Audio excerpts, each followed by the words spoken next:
আপু এটা আপনার জন্য রে, এটা আপনার জন্য খান। এটা কিসের জন্য? আসলে আপু আমার এই ছোট ভাইয়ের জন্মদিন উপলক্ষে আমরা এই গরমে সবাইকে আর কি সুইট খাওয়াচ্ছি, তো এটা আপনার জন্য, এটা আপনি খান। এটা আপনি খেয়েন, আমরা যাই। আচ্ছা ভাইয়া, ধন্যবাদ। ঠিক আছে। আচ্ছা বন্ধু থাম, এই সুইটের কথা কয়ে যে সাধু বাবার মুখটা মেয়েটা দিলাম, এটা কি খায় কিনা আমরা দেখতে হবে নাকি? চল ওই জায়গায় একটা গাছ দেখা যাচ্ছে, চল গাছের পিছনে যা দেখি। আচ্ছা চল গাছের পেছনে পরে দেখি। কিনা আয়।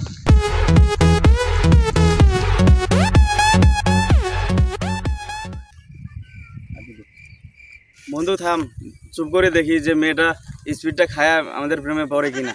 সাধু বাবা তো 1000 টাকা নিল, তা দেখি তো কাজ ঠিক হয় আছে। কিনা। আচ্ছা ঠিক আছে, একটু পাশা পাশা দেখি।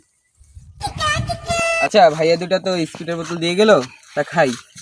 স্পিডের বোতলে মুখা না লাগিয়ে প্লাস্টিক লাগা কেন?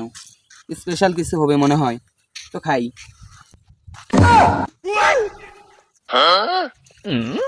মেয়েটা খাইছে রে খাইছে, সাধু বাবার মুখ খাইছে, মেয়েটা মনে হয় আমারে প্রেমে পড়বে। না রে বন্ধু, আমার আচ্ছা, আমার প্রেমে পড়বে। আমার প্রেমে পড়বে। আমার প্রেমে পড়বে।